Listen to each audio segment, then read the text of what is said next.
Before we start this episode of Krypton Report, I want to take a moment and just give a shout out here to our Patreon. I know what you're thinking. Gosh, everyone's asking for money, and I get it. But our Patreon is only $1. $1 a month. It helps us keep the podcast going. And what we do is we try to find interesting shows and topics and whatever we want to talk about. We've done, as of this little thing, our last recordings were on the Scream series. Brian and Tyler, that's me, do our own show where we record in the car, and it's kind of funny. And we talk about pop culture or whatever is going on. We also have the Supernatural podcast we've been reworking. It's taken on some time just because of life. But we do movie commentaries as well. It's something that James and I have done, what we used to do on the main show that we've started doing here. So for $1 a month on our Patreon, you can get those shows. There's at least 4 a month. Also, there's my movie pitch show that I do. But also, what we want is if you're a Patreon, you can come on. You can come on the main show if you want. Or if there's something you want to come on and talk about, we can do it as a Patreon special. So all I want is for $1 a month, think about chipping in, joining our Patreon, and you have a voice to be part of things. Follow the link in the link tree or in the show notes below, patreon.com/KryptonReport. Part of the Press Play Podcast Network. Look up in the sky. It's a bird. It's a plane. This is Jason J. Lewis, the voice of Superman on Justice League Action. This is Mark Wade, writer of Superman Worldwide. You're listening to the Krypton Report.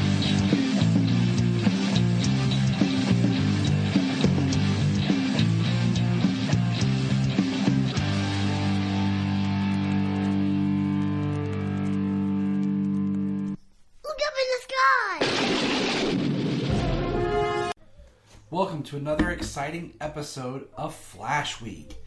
We are here to talk about our second, or maybe third, I don't know, it's debatable, but Flash is my top 3 favorite superheroes. On today's episode, I'm kind of flying solo. No, that's not with my son, just me. Because I'm biting the bullet to talk about the hard stuff. That's right, we'll be talking about the very first live-action appearance of the Flash, and the third live-action appearance of the Flash. If you're asking about the second, well, that's Mr. John Wesley Shipp, and he deserves his own special. And that's coming up soon, too. So here's another episode for Flash Week. Alright, we're going to talk about Legends of the Superheroes quickly. Legends of the Superheroes is an umbrella title that's used for 2 60-minute live-action television specials produced by Hanna-Barbera and aired on NBC on January 18th and 25th of 1979. It was recorded on tape with a laugh track, and it had Adam West back as Batman and Burt Ward as Robin. And then the roster included Solomon Grundy, Weather-Withered, Sinestro, Green Lantern, Giganta, Captain Marvel, Dr. Sivana, Black Canary, Hawkman, Mordo, Huntress, the Riddler, and the Atom, and then a Ghetto Man, and a few other kind of random people that were there for that. And, of course, The Flash, which was portrayed by Rod Haas. Now, as of the time of this recording, the special was on Tubi, but is no longer on Tubi. There are some YouTube clips that I watched just to get an idea of it and to see The Flash. His costume is very homemade, very spandex, with a Halloween-type costume style mask.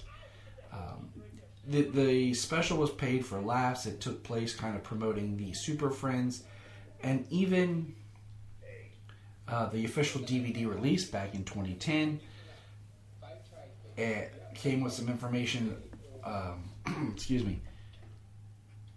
Adam West really regrets doing it because it was a very low production. Even for what was available to them at the time, Adam West stated that it was not done well and is very disappointed in this property. But it is worth noting because it was the first appearance of The Flash. Now, we're going to move on to the second appearance of The Flash. This would be the 1997 made-for-TV movie/pilot that was never aired, Justice League of America. Now, IMDb has it at 2.9.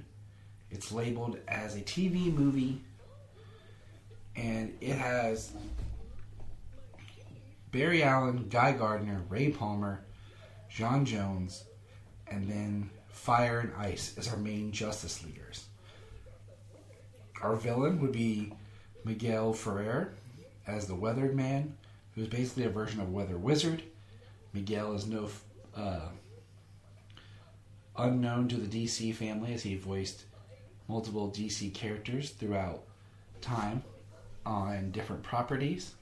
He did Aquaman for one episode of Superman, and he also did the Weather Wizard in The Flash off the top of my head.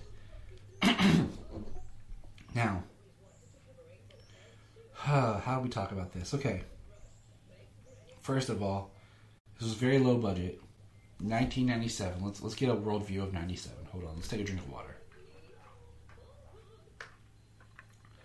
97 was the year of Batman and Robin and Steel for DC in theaters. It was the year that Superman, Lois and Clark, the New Adventures of Superman, was coming to an end. And I can kind of see where they would want to do this. It's weird that they didn't try to include Superman in it. I don't know if they did or didn't. There's not a lot that I've been able to discover why he wasn't included in, say, or make this a spin-off of Lois and Clark. But basically, at that time, MTV had a show called The Real World, where it was like everyone lived in a house, and it was very before reality TV, and I never watched it. I was too young. It didn't really interest me. But this is what this show is trying to emulate. It's a mixture of like The Real World and every other 90s sitcom, especially Friends. If you're familiar with Friends, you can see things in it as the Justice League feels like a really bad version of Friends characters. Especially, I think Ray Palmer wants to be Chandler, but he's not. He's like a Chandler Ross hybrid that's not good. And what they do to Barry Allen, we'll get to. But the movie opens with Ice as our main character that we are learning from. And it's mainly her journey for this pilot as she joins the Justice League and her story. And it's her as a talking head. And then throughout the episode we get different ones talking. But it's weird because they're not in costume, but they're talking to this camera as if whoever's recording or watching knows they're not in costume, but they are. So the Atom, we'll start with the Atom. The Atom is a professor. I'm not sure if it's college or high school. He is living in an apartment with Guy Gardner. The Atom's costume is very spandex-based and goofy looking. And he got his power in like a weird flashback. He found a special crystal. Guy Gardner in this is an amalgamation of Hal, Guy, and Kyle. And like we've talked about before, is with Green Lanterns, it seems like they never want to just do the character. They always want to try to do these amalgams. And they've done that kind of with Flash as well. But I don't think ever to really this extent. Guy looks like Hal, acts a little like Hal. Mask is Kyle's, gauntlets are like Kyle's, vest is like Guy's. His name is Guy and he sells software. So I guess it's Guy by name only or something. It's just weird.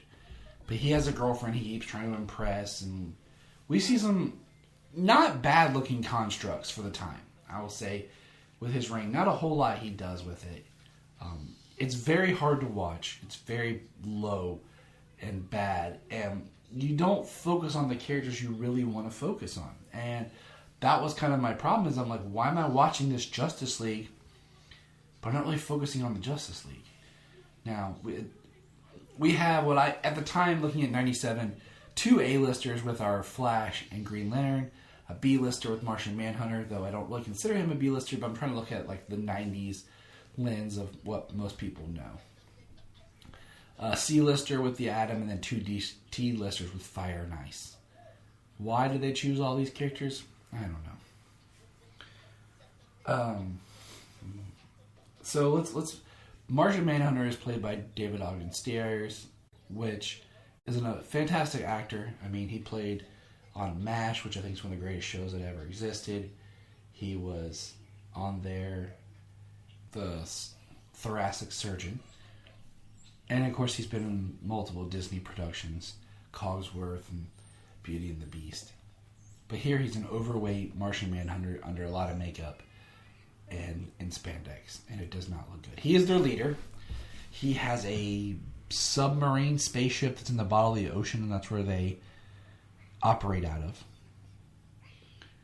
this production looks even worse than Superboy.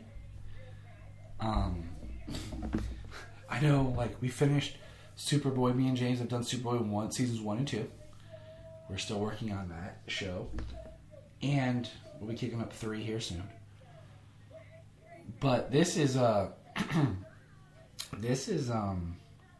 just really low. You know, it's one thing to focus on one superhero so you can spend more money on making that one character look good. But they're trying way too many and nothing really looks great. The Flash's speed effect is not bad.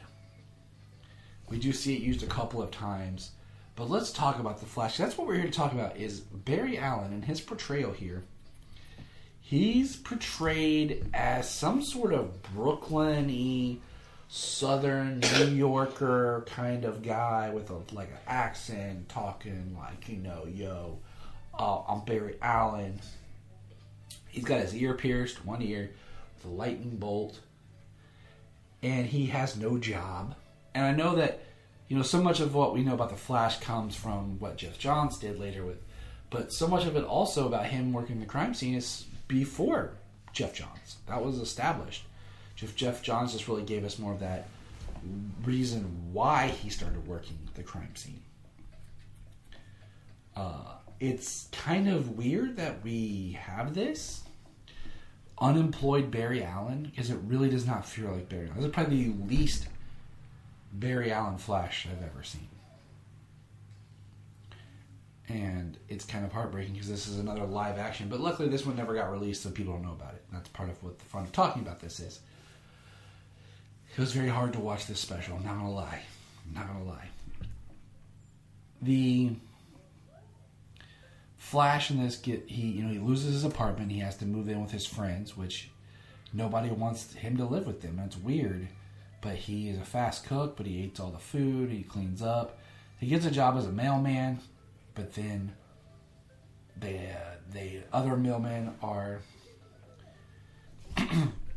wanting to get rid of him because of he's too fast and efficient at his job. So what do we do? The special, it takes a lot of time, it takes a lot of attention off of Barry Allen. And he's just kind of one of many. And even later, we get this scene of Weatherman, and he's creating tornadoes, and the Flash runs and spins and reverses it by going backwards, which is a traditional Flash tactic, which was awesome. But then his costume looks, just like spandex with a really weird plastically molded around his eyes.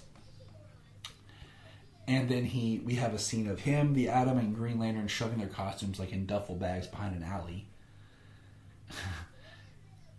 And I mean, this feels more like the kind of thing in my special that I aired part of Superman Day. This feels more in tune with, if you go to our YouTube, my For Justice almost little thing I made. It's just random and weird with the effects. And then at the end, there's a giant tsunami coming, and Barry's zipping around, moving people. And then he just kind of stands there with the rest of the Justice League as this giant tidal wave is coming and doesn't do anything. And it's very unflash to me. I mean, I've read enough comics to see that Barry would try to run people out of the city. He would try to run and create like an air barrier or something to keep the water back. Or he'd try to run and dig a trench. I mean, something he would do, and this Barry just doesn't seem to.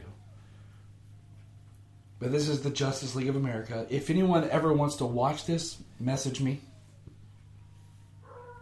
I'll be happy to throw it in my Dropbox and send you the link. I'm not going to dwell on it very long. It was hard to watch. It's not the greatest thing, but it is worth knowing and mentioning because it is Kenny Johnson as our third live-action Flash, even though it was never released.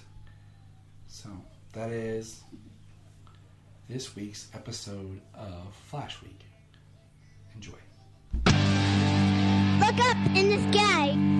We just want to say, if you've enjoyed this podcast, please check out other podcasts on the Press Play Podcast Network. we're going to press pause and hear a few words from our other podcasts on Press Play Podcast Network. Hello, Brooks here with the Books with Brooks monthly book club podcast. Here's how Books with Brooks works. We read one book a month, and then we talk about it. Classics like Stephen King's The Shining, debut novels like We Are the Brennans by Tracy Lang, and tons of other compelling, life-changing stories, one book and 1 month at a time. So come read along with us, and then listen in. If you are like Tyler and James and can't get enough super talk, check out these other podcasts. Digging for Kryptonite, Supergirl Radio, The Last Sons of Krypton, the Superboy Legacy Podcast, All-Star Superfans, Superman the Animated Podcast, The Aspiring Kryptonians, Always Hold On to Smallville, The Geek of Steel, and Truth, Justice, and Hope. Remember to check out Krypton Report on all social media platforms. Go to linktree.com/Krypton Report. You find all of our reports. This is Dan Jurgens, and if you want to have a good time, keep listening to the Krypton Report.